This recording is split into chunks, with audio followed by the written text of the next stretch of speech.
नमस्ते विद्यार्थियों। अच्छा। आज हम MMSC ज्योग्राफी में फाइनल के विद्यार्थियों में बात करेंगे। कल वाला जो चैप्टर चला उसी बारे में आगे बात करेंगे अफातंत्र के बारे में, जिसे मैंने कल आपको करवाया था कि भारत में कौन सी नदी अफातंत्र है, कितने प्रकार का अफातंत्र है, कौन सी नदियाँ कहाँ बहती हैं, उस बारे में बात की थी। जिसमें भारत का दो प्रकार का अफातंत्र बताया, एक उत्तरी पर्वतीय क्षेत्र का अफातंत्र, दूसरा दक्षिणी भाग में प्रायद्वीपीय अफातंत्र। तो दक्षिणी भाग में और उत्तरी भाग में अंतर ये था कि उत्तरी भारत में या पर्वतीय जो हिमालय प्रदेश है वहाँ से निकलने वाली नदियों का में ये विशेषता है कि वहाँ पर स्थायी जल की मात्रा उसमें बनी रहती है, उसमें पूरे वर्ष भर साल भर पानी की आवक बनी रहती है। उसकी अपेक्षा दक्षिण भारत की जो नदियाँ होती है उसमें केवल मौसम काल में पानी की मात्रा बनी रहती है, बाकी कुछ समय के लिए सूख जाती है, पानी की मात्रा कम हो जाती है, क्योंकि उन हिमालय पर से निकलने वाली नदियाँ में हिमनद या हिम के पिघलने से जल की प्राप्ति होती है। और दक्षिण भारत की जो नदियाँ होती है वो मानसून वाली वर्षा पर निर्भर होती है, इसलिए वर्षा की मात्रा कम अधिक होने पर उसकी पानी की मात्रा में भी अंतर आ जाता है। इसी प्रकार हिमालय से निकलने जो नदियाँ वो तेज वाहनी होती है, तो कई बार के प्रपात और गौज का निर्माण करती है। लेकिन प्रायद्वीप पठार जो नदियाँ होती है वो कम मन ढाल के कारण और पानी की मात्रा कम होने के कारण वेग कम होता है, इसलिए अधिक मात्रा में प्रपात वगैरह और गौज का निर्माण नहीं कर पाती है। तीसरी बात यह है, हिमालय से निकलने वाली नदियाँ लंबी दूरी तक पथ या रास्ता मार्ग तय करती है, जिसमें मुख्य 3 नदियाँ बताई मैंने आपको, सिंधु, ब्रह्मपुत्र और गंगा। ये उत्तरी भारत में हिमालय से निकलने वाली मुख्य नदियाँ हैं जो परस्पर बहती है, जिसकी अनेक सहायक नदियाँ भी हैं। और दक्षिण भारत में जो नदियाँ मुख्य हैं उसके 2 प्रकार बताए मैंने, एक अरब सागर में गिरने वाली नदियाँ। दक्षिण भारत में 2 नदी, जैसे मैप से थोड़ा दिखा दूँ मैं आपको, हल्का सा ध्यान में रहे, मैप में थोड़ा समझ लो हल्का सा। इसमें जैसे भारत का मैप बना रहा हूँ मैं,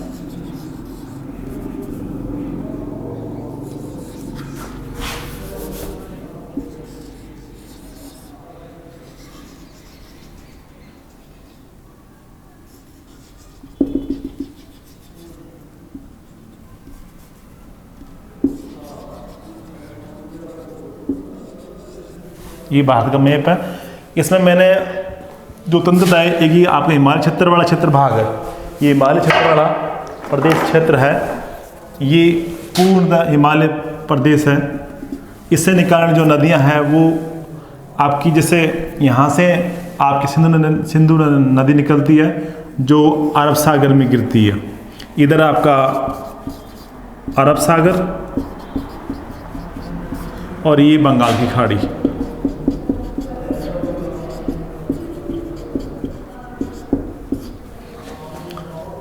एक तो आगे सिंधु, कौन नदी,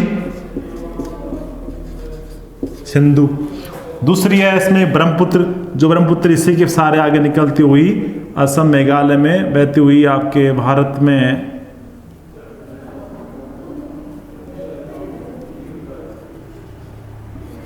ये आती ब्रह्मपुत्र, इसका नाम है ब्रह्मपुत्र।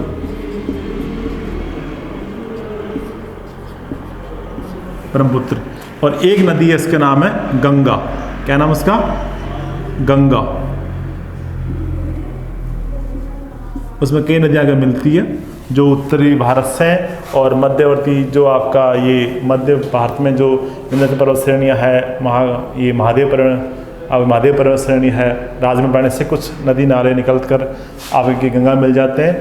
इधर आपके इसके बाएं तरफ से नदियाँ में गंडक है और सरयू है, सोन है, ये नदियाँ इसमें आके मिलती है, यमुना नदी है, वो सब किससे मिलती है? गंगा, इसका नाम गंगा है। और इसके बाद में ये तो आ गया 3 तंत्र हो गया, सिंधु, ब्रह्मपुत्र और गंगा।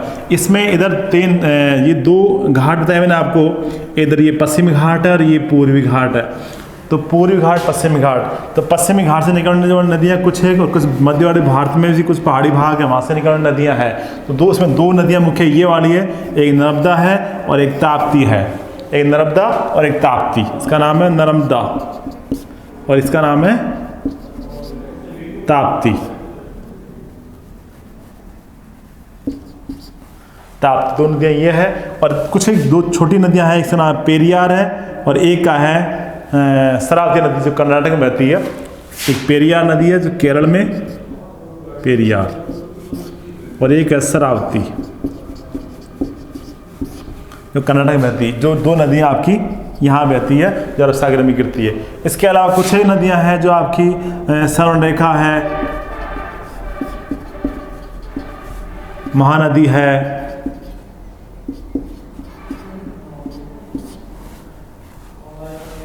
महानदी है,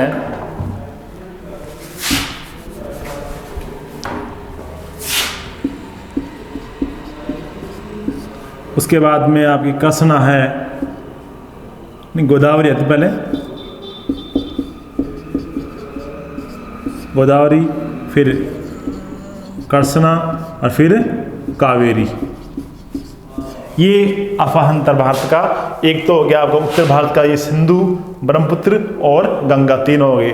दूसरा हो गया आपका इधर आपके अरब सागर में जो नदियां हैं और बंगाल की खाड़ी में जो दक्षिणी भारत का प्रायद्वीपीय भाग से निकलने नदियों की बात कर रहे हैं अपन, जिसमें इधर मध्य भारत से जो आपके विंध्याचल पर्वत है, महादेव है, राजमहल पानी से निकलने जो दो नदियां हैं नर्मदा ताप्ती, वो आपके अरब सागर में गिरती है। और कुछ दो नदियां छोटी नदियां हैं जो कम दूरी तय करके अरब सागर में गिर जाती है, वो आपकी पेरियार और शरावती दो नदियां हैं। इसके अलावा इसी पहाड़ी भागों से निकलने वाली जो नदियाँ हैं वो है पश्चिम घाट से निकलकर पूर्व में बहती हुई अरब बंगाल की खाड़ी में गिरती है, पश्चिमी घाट से निकलती है और पूर्व में बहती हुई कहाँ गिरती है, बंगाल की खाड़ी में। वो नदियाँ आपकी महानदी, ये गोदावरी है, कृष्णा, कावेरी, इस प्रकार से ये नदी अफाहंतर आपका इसमें मैंने बताया आपको। आज अपन बात करते इसमें आगे चलते हुए बात करते हैं सिंधु नदी का,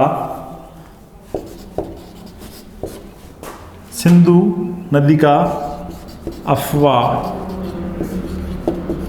तंत्र।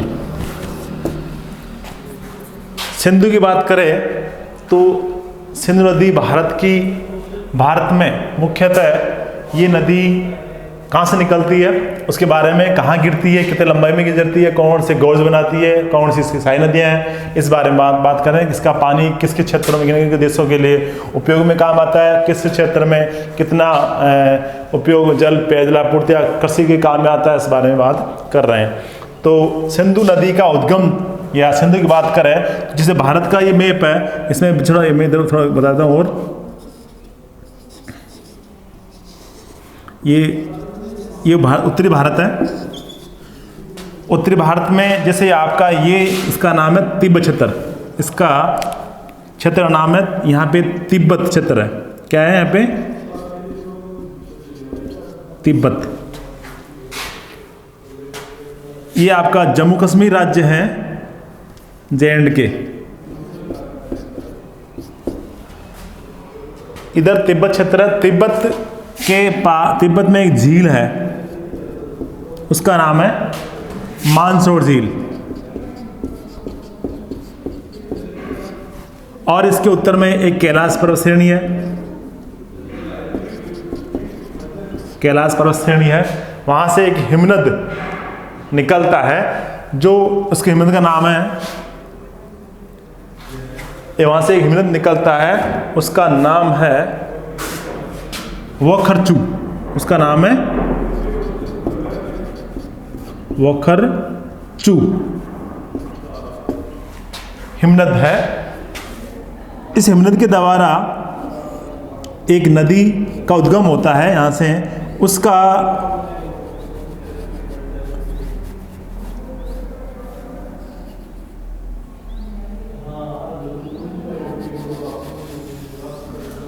उसका नाम है सिंधु। जो सिंधु नदी आपकी यहाँ से स्टार्ट होती है, इस नदी को इस तिब्बत क्षेत्र में, तिब्बत जो क्षेत्र में, इस नदी को इसे मुख्यतः शेरमुख कहा जाता है। क्या कहा जाता है, शेरमुख।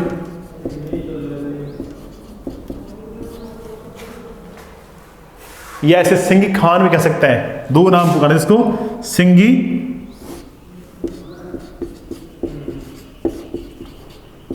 खावान भी कहा जाता है। ये तिब्बत क्षेत्र से निकलती है। तिब्बत क्षेत्र में एक झील है, इसका नाम मानसरोवर है, और मानसरोवर पर्वत के उत्तर में एक कैलाश श्रेणी है जिससे एक हिमनद निकलता है, उसका नाम है वोखरचू।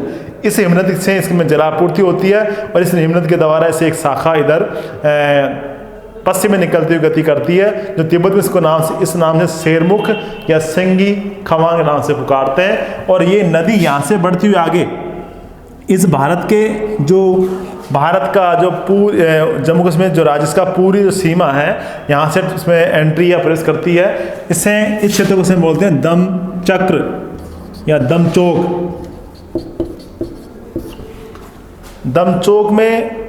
दमचोक जो क्षेत्र है जो जम्मू कश्मीर राज्य का पूरी भाग में एंट्री करती है। और यहाँ इस नदी को यहाँ से इसे बोलते हैं सिंधु नाम से पुकारते हैं। क्या नाम पुकारते हैं?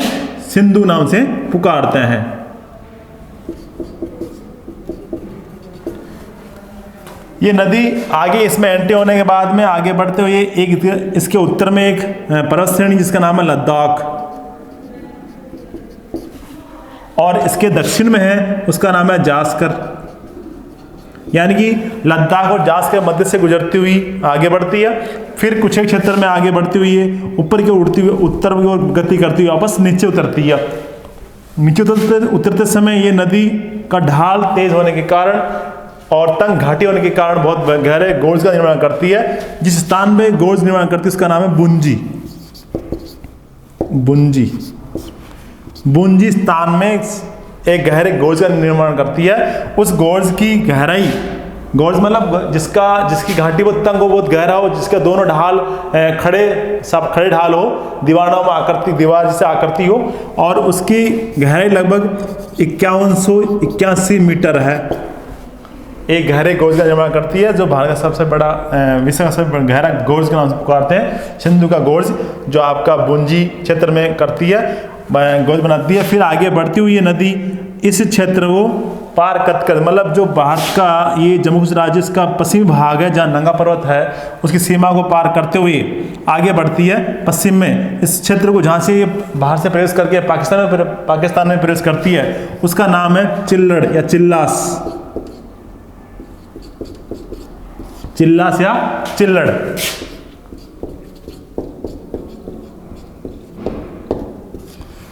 चिल्लड़ नाम से पुकारते हैं इस बिंदु को, जहां पर भारत और पाकिस्तान की सीमा मतलब भारत की सीमा खत्म होती है, पाकिस्तान की सीमा शुरू होती है, उस सीमा को बोलते हैं चिल्लड़।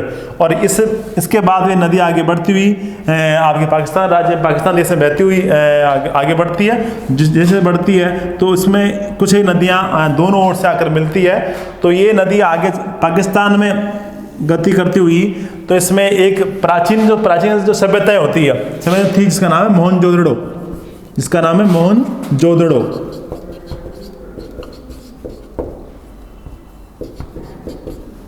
सभ्यता जो लरकाना जिले में पाकिस्तान में है, वो इसी नदी किनारे है जिसका नाम है मोहनजोदड़ो सभ्यता। और इसके आगे बढ़ते हुए फिर एक मिठानकोट के आगे एक शहर है, उसका नाम है कराची, जो बंदरगाह है पाकिस्तान का। इस बंदरगाह से गुजरते हुए या इस शहर से गुजरते हुए आगे बढ़ते हुए दक्षिणी भाग में बहती हुई ये अरब सागर में गिर जाती है। अरब सागर में गिर जाती है। इस नदी की कुल लंबाई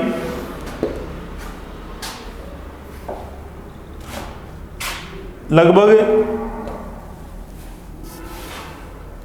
3880 किलोमीटर है। यहाँ से लेकर यहाँ तक की, यानी मानसरोवर झील से स्टार्ट होकर ये जो अरब सागर गिरती यहाँ तक की कुल लंबाई इसकी 3880 किलोमीटर, जिसमें केवल भारत में अकेले ये नदी भारत में केवल 1134 किलोमीटर भारत में बहती है। इस प्रकार इस क्षेत्र यहाँ से शुरू होने के पश्चात अरब सागर में गिरने तक के क्षेत्र में बहती है, तब तक के क्षेत्र में ये 5 नदियाँ इसमें आकर मिलती है, जो दो किनारे उसके हो गए, एक इसका दाहिना किनारा और एक बाएं किनारा। जब ये इसका मुख इस साइड में है तो इसे बाएं किनारा ये वाला कहलाएगा और दाएं किनारा ये कहलाएगा। तो इसका दाहिने दो किनारे हो गए, तो इसमें ये बहती हुई आगे बढ़ती है। तो इसमें 5 नदियाँ इधर आपके लेफ्ट से आगे मिलती है और 5 ही राइट साइड से आगे मिलती है। तो इस नदी की कुल लंबाई मैंने 3880 किलोमीटर बताया, और इसमें भारतीय कुल में जो नदी बहती है इसकी कुल लंबाई 1134 किलोमीटर है। इसमें जो स्टार्टिंग में जो बहती है वो आपके भारत में यहाँ पे इसको एक नदी का नाम है जो तिब्बत में मिल जाती है, इसका नाम है शोक। उसका नाम है शोक। मैं तो उसको मिटाया था थोड़ा बहुत, को कुछ ज़्यादा ही हो गया ये। इसमें एक वापस थोड़ा सा मैप दिखा के बता देता हूँ, जिसमें ये था इसका जो नदी यहाँ मानसा झील से स्टार्ट होकर निकलती है और ये यहाँ बहती है। इस नदी तो इसमें एक तो आती है यहाँ पे नदी मिलती है, नाम है शोक, जो इसके राइट साइड में मिलती है। फिर एक नदी यहाँ पे आके आती है, उसका नाम है हुंजा, और एक नदी इसका नाम है गिलगित। शोक, हुंजा, गिलगित। एक नदी इसमें आके मिलती है काबुल, काबुल नदी, और एक नदी और है, इसका नाम है, उसका नाम है झोंप, झोंब। इस नदी के दाएं किनारे पर शोक, हुंजा, गिलगित और काबुल और झोंप 5 नदियाँ आकर मिलती है। इसी प्रकार इसमें इसके बाएं किनारे पर भी 5 नदियाँ आकर मिलती है, जिसको 5 नदियों को बोलते हैं पंचनद, जिसका 5 नदियों को बोलते हैं पंचनद।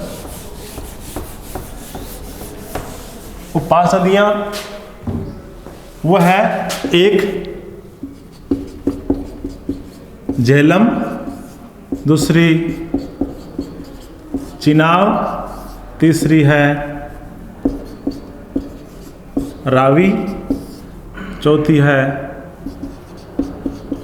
व्यास और 5वीं है सतलज। ये 5 नदियों को बोलते हैं पंचनद। ये 5 नदियाँ इस नदी के बाएं किनारे पर आकर मिलती है। बाएं किनारा ये वाला 5 नदी जो इस नदी के द्वारा भारत पाकिस्तान दोनों को जलापूर्ति होती है, जो सिंचाई के लिए पर्याप्त मात्रा में। इस क्षेत्र क्या ड्राई क्षेत्र है, कहीं वर्षा कम होती है, तो वहाँ पर इसलिए इन नदियों द्वारा सिंचाई के द्वारा पर्याप्त मात्रा में जल की आपूर्ति की जाती है। तो इसमें एक समझौता हुआ है भारत पाकिस्तान के बीच में, वो होता सिंधु जल समझौता 1960 में। उसमें भारत पाकिस्तान के बीच जो समझौता हुआ, उसमें दोनों, एक तो भारत का और एक पाकिस्तान, तो इसमें 20% जल तो भारत को प्राप्त होता है और 80% जल का प्रयोग पाकिस्तान करता है। 80% जो जल है इसका सिंधु नदी, जो सिंधु नदी का जल की बात करें तो सिंधु में 80% तो किसका करता है, पाकिस्तान करता है इसका उपयोग, और 20% करता है भारत। क्योंकि इसमें जो 3 नदियाँ बताया मैंने आपको, ये 3 नदियाँ हैं, एक तो सिंधु और झेलम और चिनाब, 3 नदियों का इसमें एक समझौता हो रखा है। इसमें ये भी आगे शर्त रखी गई है, सिंधु, झेलम, चिनाब तीनों का मिलाकर पाकिस्तान को 80%, पाकिस्तान को 80% और भारत को 20%।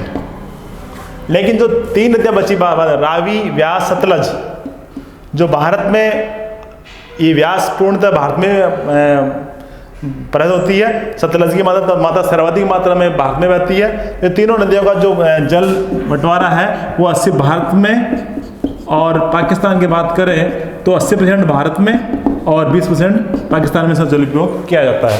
इस शर्त के द्वारा ये भी बताया गया है कि भारत में जो 3 नदियाँ बताई, जो एक रावी, व्यास, सतलज, इसका 80% उपयोग भारत करता है और 20% इसका पाकिस्तान करता है।